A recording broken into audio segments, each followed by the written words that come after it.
If I told you there is a real structured, calculated path on the board that ends with LeBron James wearing a Dallas Mavericks jersey, playing one last mega run alongside familiar stars and a rising generational prospect, would you call it fantasy, or would you admit that for the first time the pieces at least line up on paper? This is Lakers News Fan Report. I'm here with you, like always, talking directly to you, not as some distant voice, but as another Lakers fan who lives every possession. And today I'm going to walk you through why this Dallas noise exists, what people around the league are really saying, what it would take, what it would mean, and why even in the middle of all this speculation, I still see a version of this story where the Los Angeles Lakers protect their identity, their future, and their respect in any scenario. So stay with me until the end, because nothing about this is shallow. This is about power, leverage, legacy, and how the franchise manages the final chapters of one of the greatest careers of all time. Let's start with where we actually are. LeBron James is still producing at a level that breaks every normal curve for age and mileage. When he is on the floor, he remains a top-tier offensive engine, controlling tempo, bending defenses with his drives, manipulating coverages, finding shooters, punishing mismatches, bringing gravity even when he doesn't touch the ball. He is not an honorary star. He is still one of the few players who can flip a series by himself when the conditions are right.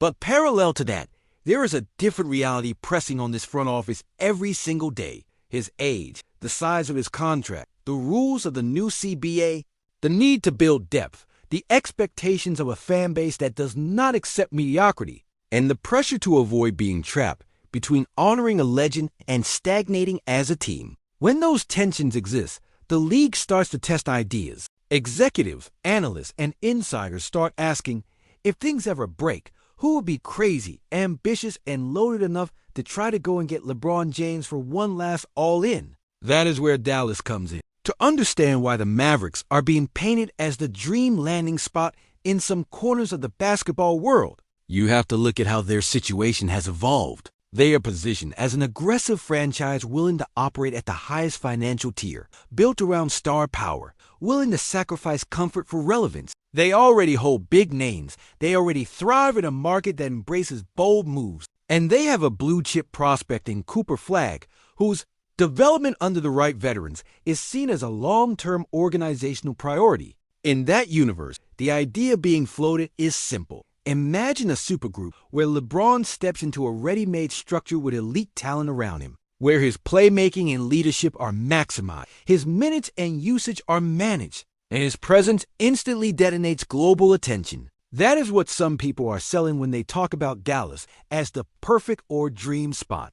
Not just basketball, but narrative, marketing, mentorship, legacy building, a final blockbuster. On paper, you can sketch lineups that look terrifying. Rotations where his passing unlocks shooters, bigs, and wings. Late game actions where he doesn't have to carry the whole offense but still controls the ending. From the outside, it sounds like something the league offers. TV partners and a big market franchise would all find extremely convenient. But turn the camera back to Los Angeles, because this is where the story really matters. For the Lakers, any scenario that involves LeBron leaving is not just a roster move. It is a seismic decision that touches brand value, locker room dynamics, ticket sales, television schedule, and the perception of whether this franchise still dictates its own destiny. That is why I want to be very clear with you. As of right now, there's no completed trade sending LeBron James to the Dallas Mavericks. What exists is a wave of external framing, national pieces calling him a dream target, speculative packages thrown on the table,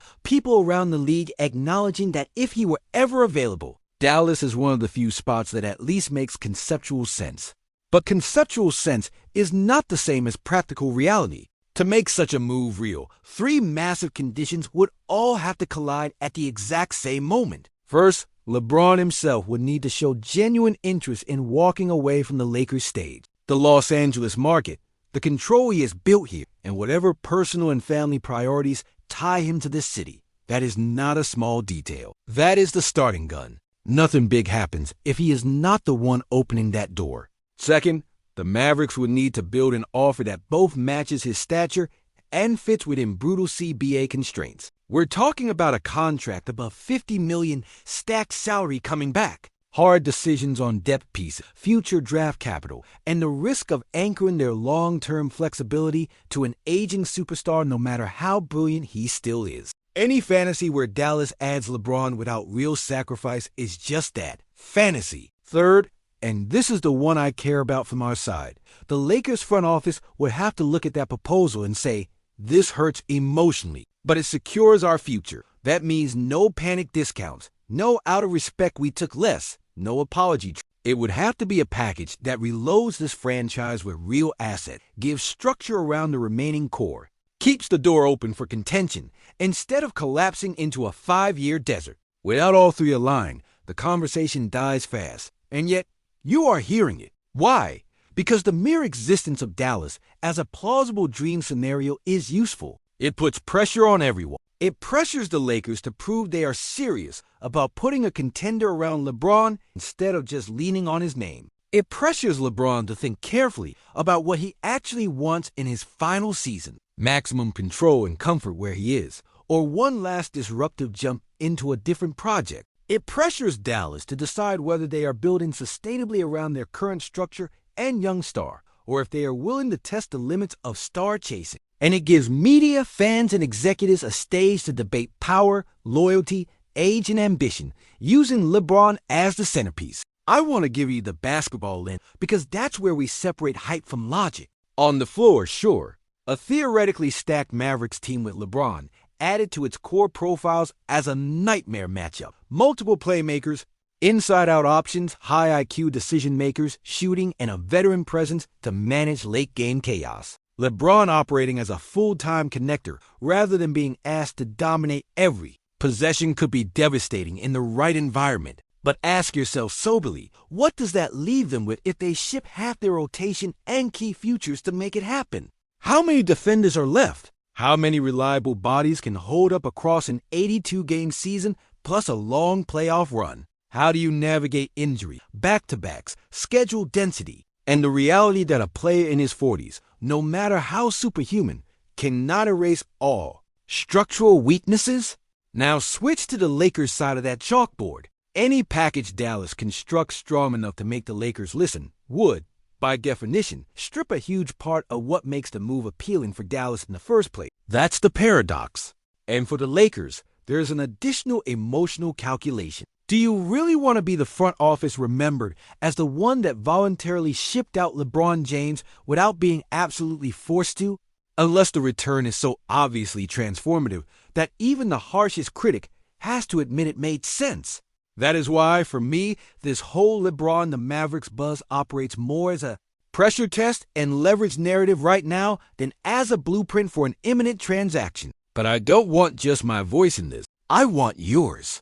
Before I give you my verdict, answer this honestly in the comments. Is there any version of a Dallas offer you would accept for LeBron that would let you sleep at night? Does the idea of flipping him for premium picks and high-level young pieces appeal to you if it sets up the next era? Or is your position that some players are simply not meant to be traded by this organization unless they choose the exit and leave no alternative? I'm not asking for hot takes. I'm asking for your real line in the sand as a Lakers fan, the kind of answer you only give when you stop scrolling.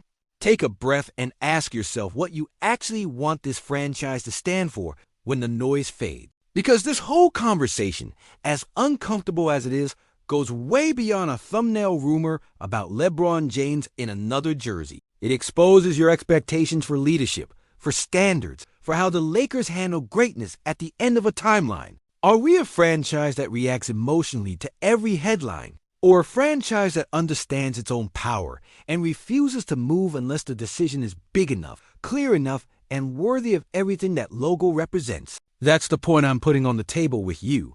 Here's where I stand with you, clearly and directly. No drama, no coded language. Right now, LeBron to the Mavericks is not a done deal. Not a silent agreement behind closed doors. Not some secret inevitability waiting to be leaked at the perfect moment.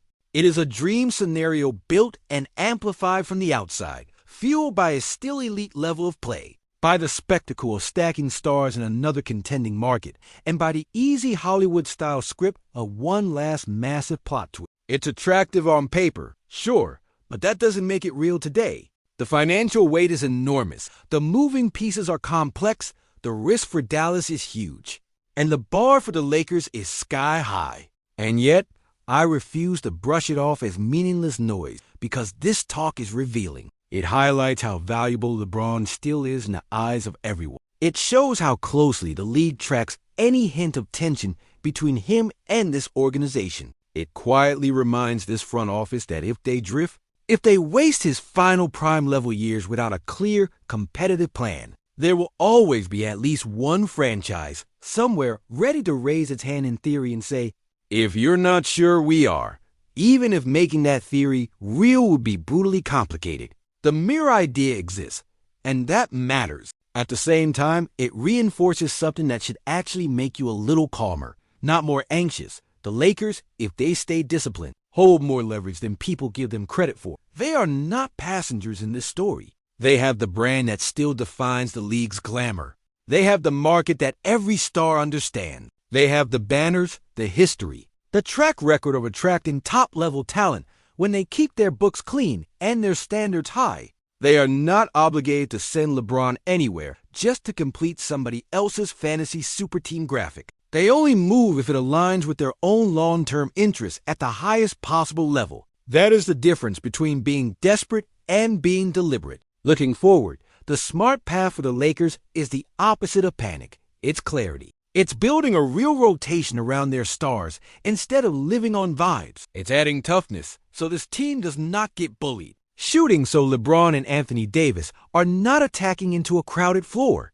Defensive consistency so every close game does not become a coin toss. It's having honest conversations with LeBron about direction and ambition, making sure he feels there is a plan that matches his urgency instead of random improvisation. It's creating an environment where staying in Los Angeles makes sense competitively, emotionally, and commercially. And in parallel, without drama, it's about having every scenario drawn up on paper before it ever becomes real in public. If the day comes when LeBron decides he wants a different final act, the Lakers cannot be caught blinking. They need to walk into that room with a clear position. Any move has to respect his impact, his legacy, and at the same time secure the next phase of this franchise with serious assets, not leftovers. That way, whether he retires a Laker, signs a different deal, or pushes for a shocking move, this organization is never reacting out of fear. It is choosing from a position of strength. That is grown-up management. That is how you honor a legend without sacrificing the badge.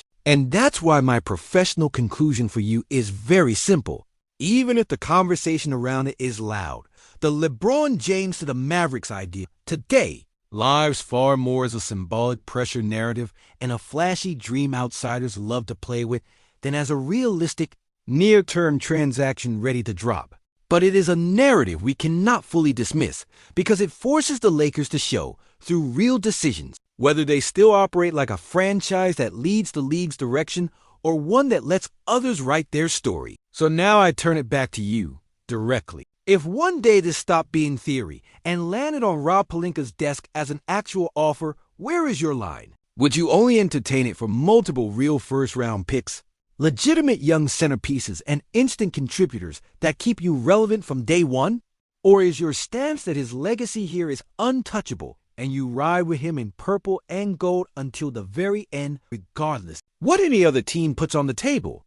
Tell me in the comments, because I read every angle, and this community is exactly where a discussion this big deserves to live. Informed, passionate, respectful. And if you value having this kind of detailed, calm, insider-style breakdown instead of empty shouting and fake breaking news, make sure you're subscribed to Lakers News Fan Report. Hit that like button, share this with the friend who never stops drawing super team trades, and turn your notifications on so you're with us the second speculation ever turns into reality or the moment we break down. Why the Lakers slam that door shut and double down on building the right way around their superstar.